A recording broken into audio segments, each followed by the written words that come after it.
Assalamualaikum warahmatullahi wabarakatuh. Yang terhormat kepada Ibu Lilis Suaibah SAG MPD selaku dosen pengampu mata kuliah Fikih Muamalah, dan tidak lupa juga teman-teman yang saya banggakan. Pada pertemuan kali ini kami kelompok 10 akan mempresentasikan tentang qard, hibah, dan hadiah. Sebelumnya, perkenalkan, nama saya Putri Fatimah dengan NIM 20071000029 selaku pemateri pertama yang akan memaparkan tentang qard. Al-qard adalah pemberian harta kepada orang lain yang dapat ditagih atau diminta kembali, atau dengan kata lain, meminjamkan tanpa adanya imbalan. Rukun akad qard terdiri dari 3. Pertama, pelaku, yang terdiri dari pemberi dan penerima pinjaman. Kedua, dana atau barang yang dipinjamkan. Ketiga, sigot, yang terdiri dari ijab dan qabul. Adapun syarat akad qard. Pertama, syarat bagi pihak yang berakad haruslah beliau berakal serta ridho, tidak dalam keadaan dipaksa atau terpaksa. Kedua, syarat objek. Barang itu dapat diukur, ditimbang, atau ditakar, serta barang itu bernilai harta dan bisa dimanfaatkan dalam Islam. Ketiga, syarat syigot. Lafaz yang digunakan harus jelas, yaitu qard atau salaf, dan bagi pemberi pinjaman. Akad ditujukan dalam rangka menolong penerima pinjaman. Serta yang terakhir, qard dianggap sempurna apabila harta sudah ada di tangan atau diserah terimakan kepada penerima pinjaman. Selanjutnya, mekanisme akad qard, di mana dapat digambarkan sebagai berikut. Nasabah mengajukan permohonan qard. Bank menganalisa permohonan nasabah. Apabila permohonan disetujui, persetujuan dituangkan dalam akad qard. Pertama, pelaksana usaha. Bank memberikan pinjaman kepada nasabah 100%, dan nasabah hanya memberi tenaga atau keahliannya dalam usaha tersebut. Kedua, bila mana pembiayaan telah jatuh tempo, maka pinjaman wajib dikembalikan oleh nasabah. Pembiayaan kembali dapat dilakukan secara angsuran atau sekaligus. Ketiga, keuntungan atas usaha yang dibiayai 100% milik nasabah. Selanjutnya yaitu studi kasus. Pada praktek BMW An-Nawawi Tanara, pada pelaksanaan akad qard tidaklah sesuai dengan fatwa, karena pada pengembalian modal pokok terdapat tambahan imbalan hasil setara 3%, serta ujroh dan infak yang diperjanjikan di awal akad. Karena pada dasarnya akad qard adalah akad sosial yang tidak mengambil hasil apapun kecuali modal pokok yang dikembalikan. Kemudian pada poin 5 fatwa menjelaskan terkait pemberian tambahan dengan sukarela diperbolehkan apabila selama tidak diperjanjikan di dalam akad. Sedangkan pada praktek BMW An-Nawawi Tanara, penetapan ujroh disepakati di dalam akad. Ada beberapa saran agar BMW An-Nawawi Tanara ke depannya semakin baik.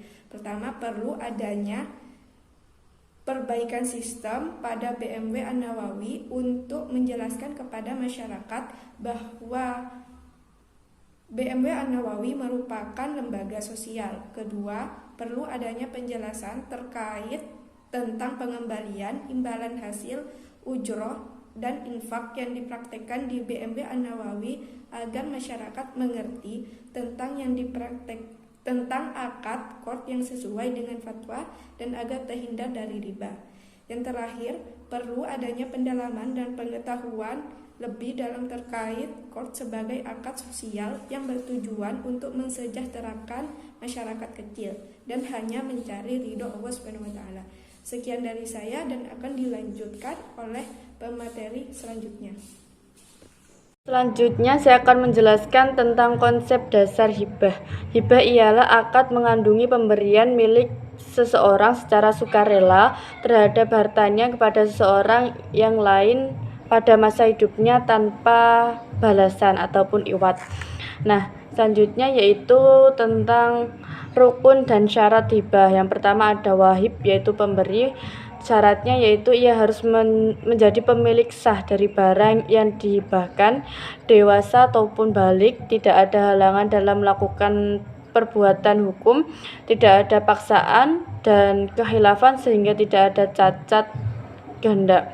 Yang kedua yaitu mauhub lah atau penerima. Yang ketiga yaitu mahub ataupun barang yang dihibahkan. Syaratnya yaitu ada barangnya, benda harus mempunyai nilai, benda tersebut dapat dimiliki zatnya, bendanya harus dapat diserahkan, benda yang dihibahkan tidak dapat ditarik kembali.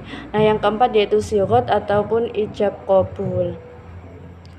Selanjutnya yaitu mekanisme akad hibah. Mekanisme pemberian hibah dan bantuan sosial yang berasal dari anggaran pendapatan dan belanja daerah APBD diatur dalam Pemerintah Menteri Dalam Negeri Nomor 32 tahun 2011 tentang pedoman pemberian hibah dan bantuan sosial yang bersumber dari anggaran pendapatan dan belanja daerah. Pemerintah daerah dapat memberikan hibah kepada yang pertama yaitu pemerintah pusat, yang kedua pemerintah daerah lainnya, yang ketiga yaitu badan usaha milik negara atau badan usaha milik daerah, yang terakhir yaitu badan, lembaga, dan organisasi kemasyarakatan yang berada dalam hukum Indonesia.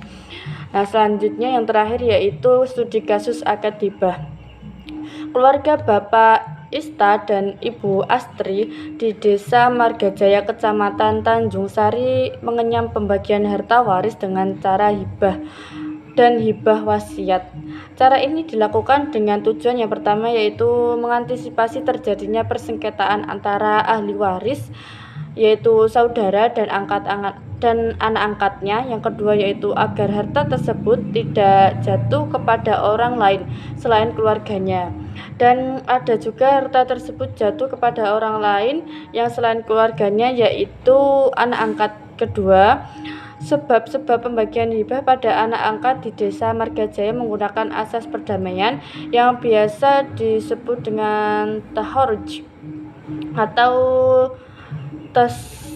tasaluh, yaitu teknis penyesuaian dalam pembagian harta waris karena adanya kesepakatan dari dua orang atau lebih dari ahli waris untuk menempuh praktik pewarisan di luar ketentuan syara. Selanjutnya akan dijelaskan oleh teman saya. Di sini saya akan menjelaskan konsep dasar hadiah. Hadiah dapat diartikan sebagai pemberian dari seseorang kepada orang lain tanpa adanya penggantian dengan maksud memuliakan.